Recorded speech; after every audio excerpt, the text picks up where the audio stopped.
พายุไต้ฝุ่นลูกนี้มันร้าย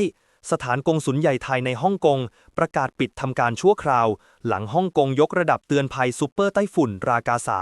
โดยเริ่มปิดตั้งแต่ช่วงเที่ยงของวันอังคารที่ผ่านมาการระงับทำการนี้เกิดขึ้นหลังจากที่เมืองออกสัญญาณเตือนภัยระดับ 8 ส่งผลให้โรงเรียนหน่วยงานราชการและบริษัทเอกชนต้องปิดทำการเช่นกันก่อนหน้านี้รากาสาพัดถล่มฟิลิปปินส์สร้างความเสียหายอย่างหนักคาดว่าจะขึ้นฝั่งที่มณฑลกวางตุ้งของจีนในวันพุธนี้ใครมีประสบการณ์รับมือพายุไต้ฝุ่นบ้างมาแชร์กันหน่อยแล้วอย่าลืมกดติดตามเพื่อไม่พลาดทุกข่าวสารนะครับ